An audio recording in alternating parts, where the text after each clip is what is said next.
house on the market right now and you can't get it to sell? Well, I'm sure you haven't thought of numbers 4, 5, and 9 on this list. Stay tuned, and this list will help you sell your home. The first thing that we're going to talk about is decluttering and cleaning. Guys, nobody wants to go into a home and see boxes all over the place. So if you are planning to move, maybe if you can move those things to the storage, or if you have a garage or somewhere, you want to make sure that when somebody is coming to the home, they can walk through the house very easily. They don't want to be tripping over anything, or maybe if you're a collector of items, you want to have those things put away. The second thing is to depersonalize. So maybe removing some personal pictures and mementos. You want to put those things away. We want our potential buyers to feel and envision themselves living in the space. And sometimes photos of the current family or people living there can pretty much distract them and say, no, they can't envision themselves. So putting those personal photos away would definitely help. The third thing is that we're going to make some minor repairs. And minor meaning like if you know that a doorknob is pretty loose and janky, you want to fix that. Broken tiles, runny faucets. Get those things prepared before a potential buyer walks through the home. Because if they see those small things, they might think that there are larger things that they can't see. So you want to have those things ready and prepared and presentable. Which leads me to my next point, which is to paint. You want to stick to neutral colors in your home. So as you can see behind me, this room is painted black. If we sell this home, or when we sell this home, we would paint this a neutral color. We want the space to look larger, right? But we want them to appeal to a broad range of buyers. We don't want to just stick to stuff that we like. Well, we're no longer going to be living here. Step number 5 will be to think about hiring a stager for the home. Not everybody has the same taste in furniture. Some people are a little quirky. Some people like, the modern, futuristic. There's nothing wrong with those. Some people like farmhouse. But stick to something that's going to be neutral. So you may want to invest in getting a stager that can look at the home and really put the furniture that fits the home. And I don't want to offend anybody, but sometimes we all have our personal styles. I'm sure nobody would do a room like this, or maybe they would. It just depends. So a stager will come in, they'll look at the room, they'll look at the size of the room, and they'll be able to put furniture that actually fits in the space. The number 6 thing to do is improve your curb appeal. The exterior of the home is the first thing that they see. You definitely want to make sure that that is presentable. Make sure the lawn is cut if it's, if the grass is growing. If we're in winter time now, so grass is really growing, but maybe you have weeds. Get some weed treatment. You want to make sure it's presentable so that a buyer isn't turned off, because buyers remember, they're about to spend a lot of money, and the first thing that they see is something that maybe they need to paint the exterior. Maybe there's chipped paint.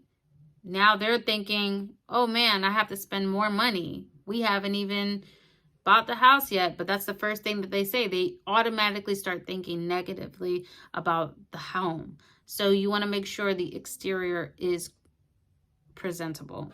If nothing else, well, actually, if everything else, but you definitely want to make sure that's the first impressions. I personally, when we were buying our home, there were homes we drove up to, and right away I was like, I don't want to go inside. That's a waste of time.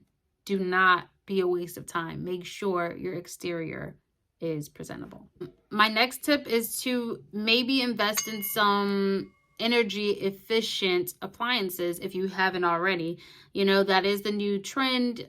People are looking for efficiency. So investing in, lighting, like I said, the appliances, maybe some windows, things that are energy efficient that'll appeal to a new buyer. Go ahead and do those upgrades if you can. If you can't, then you can't. But if you do have the means and you know you want your property to stake out, right? You're going to go ahead and do those upgrades. Now we're rolling into the money. So our 8th suggestion is to maybe do some updates. If you have the means to do updates in your home and you know that your home is from 1975 and it's original wood paneling all over the place and you have the means to do some updating there, I would go ahead and update it. One, you want top dollar for your home, right? People are going to look at your home and they're going to be like, it's a gut job. So maybe you don't have that extreme of a home, right? But maybe you need to do a little updating in your kitchen. Maybe looking into some paint. Paint upgrades a lot of things. But if you want to redo your bathrooms, something that's maybe low cost, there's so many ways to do low cost upgrades. There's plenty of YouTube videos out there. If you're not handy, find somebody that's licensed and insured that can perform those minor upgrades. Maybe it's just changing out the shower. You know, maybe your shower does need updating. Do that. Little things to help your home sell. Number 9 is probably one of the most important things to do, and that's pricing your home right. And I know I'm a homeowner, so I know how you feel when you do upgrades and you probably think that my home should be worth X, Y, and Z. But realistically, a real estate agent is going to let you know what houses in the neighborhood are selling for. So if you are going to be doing those upgrades that we talked about in the last step, make sure that you're not going to be overspending just to break even or to be under. You want to be smart about those decisions as well. So making sure you're working with a real estate agent that can keep you abreast on the market and how long houses are staying on the market, right? And 2, how much those houses are selling for is the best thing to do, is to work with an agent. And last but not least, be flexible for showings. At the drop of a dime, you may get a call. Make sure your house is presentable at all times. If you have pets, maybe if you have a relocation spot for them, not to, obviously keep them there, but maybe a neighbor could watch your pet for you for the 20 minutes, 30 minutes that somebody's going to be looking in the house. Or maybe if you needed to show the home on short notice, I hope you wouldn't have to do that. That's why you are working with a real estate agent. But maybe even if you're a for sale by owner, you want to make sure that your home is presentable at all times. Okay. I hope this list really helps.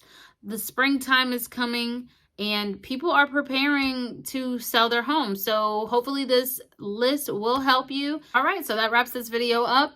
Leave your comments down below if you think that this video was helpful. If you have anything else to add, make sure you leave it down in the comment section. Give this video a thumbs up. If you haven't subscribed already, I have a lot of content that I'm working on, and I hope that you follow me on this journey. Until next time, I'll see you guys.